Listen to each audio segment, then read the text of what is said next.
Okay, if I asked you to think about the East Coast, West Coast, or Gulf Coast, I would imagine you'd instantly be able to think of a picture in your mind. But if I asked you about the agricultural coast of America, or Ag Coast, raise your hand if you've heard of it. Okay, you guys, not enough hands. Ag Coast of America is a 15-mile section on the Mississippi River in St. Louis, moving the highest amount of grain by barge anywhere on the Mississippi River. Ag Coast of America feeds the world, it fuels the industry, and it helps keep your jogging shoes, your air conditioning unit, and your breakfast affordable. Now I'm going to ask you to look at this picture. And just think about what you see. And I would imagine as you're looking at it, you're thinking, I see bridges, I see barges, I see a train, and I see the Gateway Arch. Here's what I see. I see global commerce. I see barges moving up the Mississippi River, filled with fertilizer from countries like Egypt and Mexico. And that fertilizer is headed to farms all over the Midwest. I see barges moving down the Mississippi River, filled with corn and soybeans and grains from those same farms. And that corn, it's moved on a truck, onto a train, and on a barge. And as it moves down the Mississippi River, it's headed across oceans and to countries all over the world. Each mode of those transportations are very powerful. But when they're not connected, they become a disconnected spoke. When they are connected, they become a wheel. And that wheel helps move the world forward. Ag Coast of America, it's not your traditional oceanfront or coastline. The St. Louis region functions as an agricultural coast, and it helps transport crops all over the world. Now here's what's interesting. It's not the infrastructure, and it's not the strategic location that makes it global. It's collaboration. It's having the rail, the river, the roads, and the runways all working together. And in the St. Louis area, our spokes are each of those modes of transportation, and they're connected by the hub. And for the St. Louis area, the hub is collaboration, where we get the Illinois and the Missouri departments of transportation with each of those modes, and we all work together. And when we do that, the spokes are connected, and that wheel moves forward. That wheel, I haven't always seen it. I'm a professional engineer, a civil engineer, and the first 2 decades of my career, I worked for the Illinois Department of Transportation. And during that time, my focus was on roads and bridges, one spoke. And I knew that one spoke really mattered, but I didn't fully understand the dependency it had when it worked with all the modes of transportation and its role with feeding the world. My first job, I was assigned to a barge. And the barge didn't go up and down the Mississippi River. It was a barge that was parked in the center of the river, and it had all of the equipment that was used to build a new pier for a new Mississippi River bridge crossing. And every day when I went to work, I jumped on a tugboat. It took me to that barge. And when I got on, I had my hard hat on and my steel-toed boots. And at the end of the day, I'd get back on that tugboat. It would take me to the shoreline. I would jump in the car, and I'd take that hard hat and I'd throw it in the back seat. At that point in my career, my focus was on my hard hat and roads and bridges. Fast forward to today, I work with all the modes of transportation. I sit at the center of that wheel. I work with each of those industry leaders. And when we work together and we connect those spokes, we're doing some really big things. And I'm going to give you an example of something really big that we're doing. It's breakfast. I like breakfast. Everybody likes breakfast. Actually, billions of people every day have breakfast. I like toast, a bagel, and my favorite cereal. And cereal is made from corn and grain. And corn starts at a farm, and it doesn't stay local. It's put on a truck, on a train, and on a barge, and it goes down the Mississippi River. And sometimes it travels thousands of miles before it gets to someone's kitchen table for breakfast. Transportation leaders in the St. Louis area, when we get together, we focus on that journey that corn takes from the farm to the kitchen table. And we work together to figure out how do we optimize that journey as it moves across each one of those modes of transportation. Okay, it's summer. It's July. It's St. Louis. It's hot. It's humid. It's 95. And my neighbor knocks on my front door. And my neighbor's name is Brad. Okay, my neighbor's name really is Brad. Okay, he obviously is not Brad.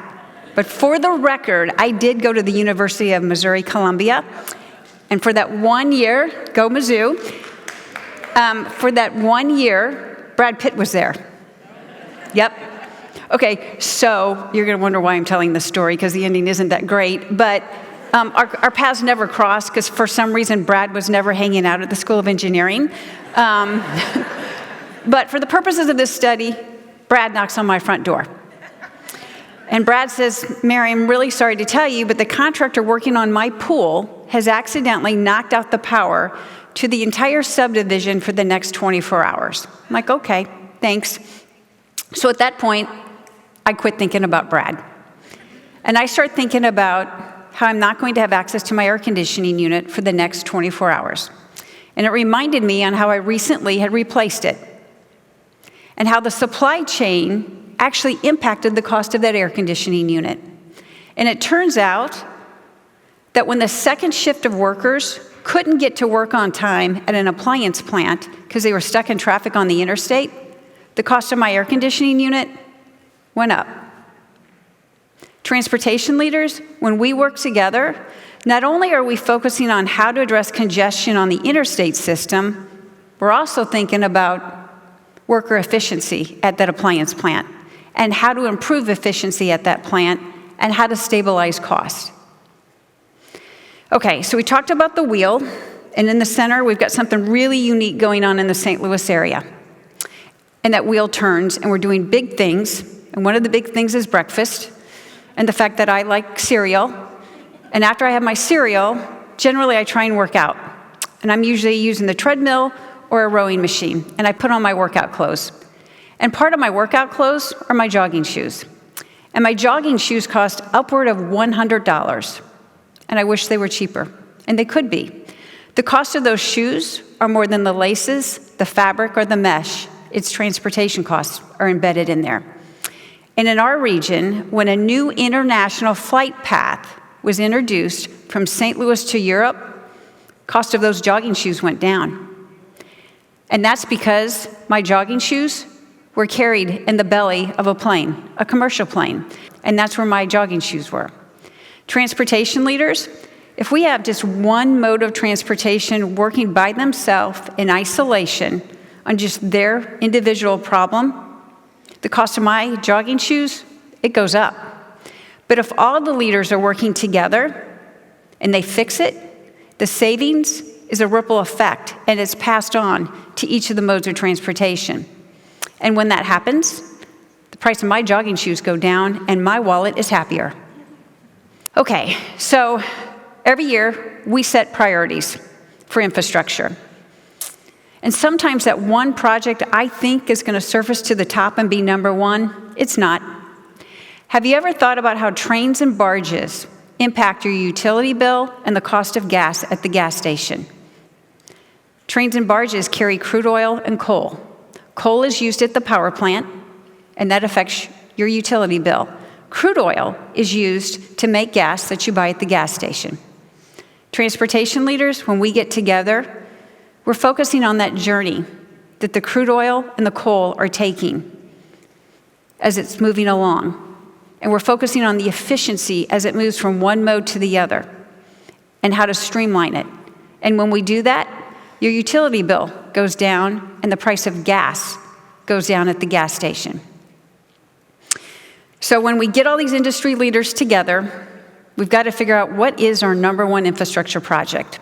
In a couple years, we asked the barge industry, what's your number one project? And as expected, they had a list, and they said, okay, port projects and lock and dam projects. We're like, great, what's your number one?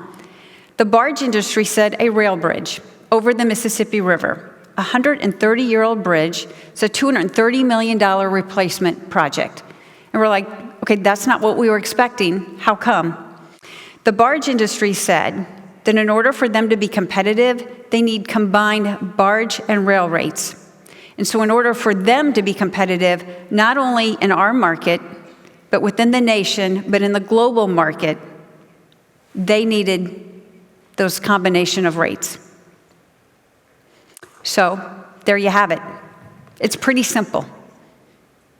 Collaboration. It's helping improve transportation in our everyday lives. And that wheel for St. Louis with collaboration, and we're having all those great leaders work together, it makes the wheel turn. And when the wheel turns, we're moving the world. So my job is to sit at the center of that wheel, get the right people at the table, and remind them to see that wheel, and remind them that we're shaping the future. So the next time you're traveling over the Mississippi River, you're driving past a cornfield, or you're at your kitchen table having breakfast, think about how collaboration is driving transportation in the Ag Coast of America, and think about what would happen if you sat at the center of that wheel and used collaboration and got the right people at the table. How would you impact your community and change the world? Thank you.